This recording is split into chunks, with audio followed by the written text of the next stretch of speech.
தேவனுக்கு நீ தேவை. ஆண்டவருக்கென்று ஊழியம் செய்ய பலர் ஆசைப்படுகின்றனர். ஆனால் முயற்சி எடுப்பதில்லை. சோம்பேறிகளை ஆண்டவர் விரும்புவதில்லை.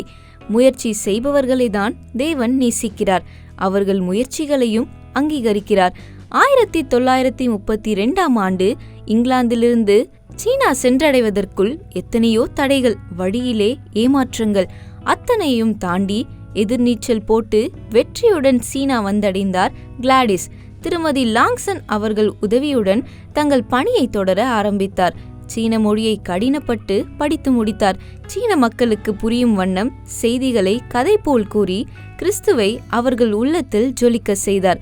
ஆண்டவர் புதிய வாசல்களை திறப்பவர். ஆம், கிளாடிஸ் பணிபுரிவதற்கு ஓர் பதவி அரசாங்கத்திடமிருந்து தேடி வந்தது. அந்நாட்டில் பெண்களுக்கு சிறிய கால்கள்தான் மதிப்பு என்ற எண்ணத்தில் பெண்களின் பாதங்கள் வலுக்கட்டாயமாக கட்டப்பட்டன. இதனை நீக்கும் பணியில் பெண் பாத பரிசோதகர் என்ற பொறுப்பில் கிளாடிஸ் அம்மையார் வீடு வீடாக சென்று சுவிசேஷம் அறிவித்தார். ஆயிரக்கணக்கான மக்கள் சுவிசேஷத்தை ஏற்றுக்கொண்டனர். சிறுவர் விடுதிகள், பெண்கள் விடுதிகள் மற்றும் அனாதை இல்லங்களில் அம்மையார் செய்த பணி அளவற்றது. அநேக குழந்தைகள் இவரால் சிறப்பான வாழ்வு பெற்றனர்.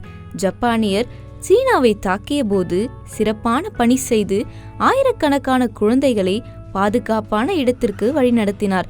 இங்கிலாந்தின் சிட்டுக்குருவி என்றழைக்கப்படும் இவர் இதே நாள் பிப்ரவரி 24, 1902 பிறந்தார். அவர் பணி பூமியில் இன்றும் தொடர்கின்றது, நித்தியத்தில் ஜொலிக்கின்றது. அன்பரே, கிறிஸ்துவுக்குள் நீங்கள் செயல்பட வேண்டும் என்று அறிவீர்களா? வாழ்விலிருந்து வாழ்வுக்கு கிறிஸ்துவின் சிறந்த பண்புள்ள வினோத மனிதனாயிரு. மக்கள் உன்னை பற்றி யாது கூறினும் கூறட்டும். குயவனின் கரங்களில். ஆண்டவரே, நீர் அழைக்கும் சத்தத்தை கேட்டேன். என்னை உம் கரங்களில் ஜீவ பலியாய் அர்ப்பணிக்கிறேன்.